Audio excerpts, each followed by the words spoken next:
שבן אדם עשה מצווה ולא יודע מה המצווה עושה בעולמות, זה נקרא שהוא עשה אותה בבחינת אחור. מה זה אחור? הסתרת פנים. אחוריים. אבל שבן אדם למד את הסוד שלה, זה נקרא בבחינת פנים. זה נקרא תרי"ג פיקודין. מה זה פיקודין? כמו פיקדון. מה זה פיקדון?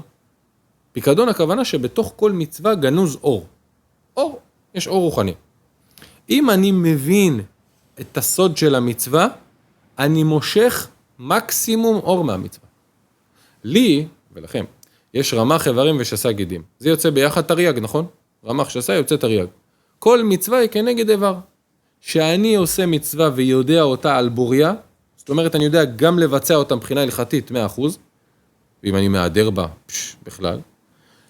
ואם אני מבין אותה גם, מה היא עושה בעולמות העליונים, משכתי 100% אור. הקדוש ברוך הוא מה הוא רוצה? תזכרו תמיד, תמיד, תמיד חבר'ה, הקדוש ברוך הוא רוצה שותפים. מי שמקיים את המצוות רק בפשט שלהם, הוא נמצא בתודעת נתין, לא בתודעת שותף. כי מה הוא אומר? השם, אתה אמרת? טוב, אני עושה. אבל שהוא תודעת שותף, מה הוא? בבחינת פיקודין, הוא אומר, השם, אני רוצה להתחבר לכוונה של מה שאתה אמרת. כי שותף יודע מה הולך בעסק? בטח יודע. עובד פשוט לא יודע מה הולך. הוא לא יודע עוד מעט עושים שינויים, עוברים מפעל, הוא לא יודע. שותף יודע הכל, סליחה, הוא יושב בדירקטוריון, ויש לו מניות, והוא מחליט החלטות.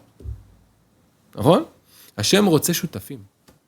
תבינו, צריכים לצאת מהתודעה הזאת, שזה איזה מלך כזה, עליון, יושב בשמיים, זה, אני כל פעם צועק את זה, שהוא רוצה שיהיו משועבדים אליו.